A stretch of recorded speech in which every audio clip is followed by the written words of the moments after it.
Depuis le 24 mai 2014,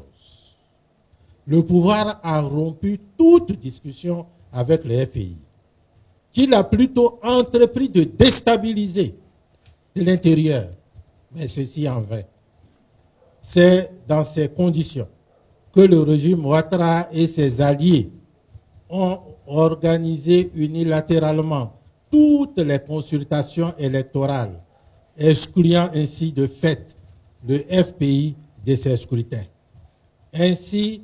des élections législatives du 11 décembre 2011 aux récentes élections municipales et régionales du 13 décembre 2018, en passant par les législatives de 2016, la présidentielle de 2015 et le recensement constitutionnel, le référendum constitutionnel de 2016, le Front populaire ivoirien a été exclu du jeu électoral. Malgré ces multiples appels au dialogue sincère et les interpellations de la communauté internationale, notamment le Conseil de sécurité des Nations unies, à travers sa résolution 2062 du 26 juillet 2012, qui demandait déjà, et je cite, au gouvernement ivoirien et à tous les acteurs politiques de veiller à ce que les prochaines élections soient ouvertes, transparentes, libres et régulières et se déroulent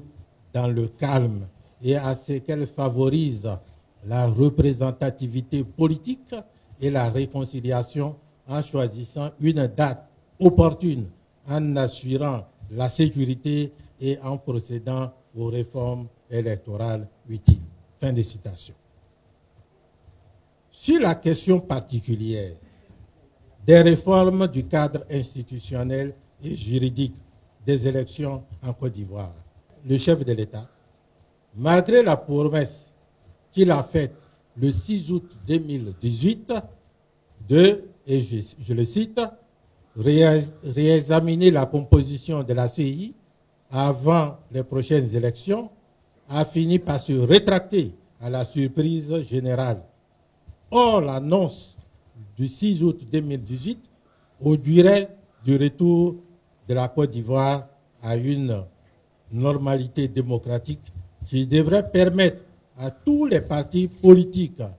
de faire valoir leurs ambitions sur le terrain et la paix, la seule voie des urnes, ligne politique suivie par le Front populaire ivoirien depuis sa naissance. Aujourd'hui,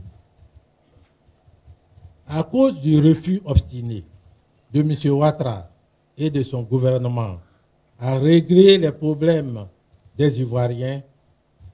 par les réformes et la prise de décisions courageuses et responsables, la vie politique ivoirienne est marquée par la violence sous toutes ses formes. Le régime a instauré la division au sein de la population, notamment au sein des communautés ethniques et religieuses, mais aussi au sein des partis politiques et des forces sociales. Il a institué en Côte d'Ivoire une pratique désastreuse, honteuse, dangereuse, appelée rattrapage ethnique. Au total, c'est une politique de division, de tribalisme, à tous les niveaux de la vie publique, de violence, de prédation, faisant ainsi peser un réel danger sur l'avenir de la Côte d'Ivoire. En définitive, cette année, après la crise liée au contentieux électoral, les Ivoiriens vivent encore dans une atmosphère de division sciemment entretenue par les tenants du pouvoir. Or, la réconciliation, oui, la réconciliation,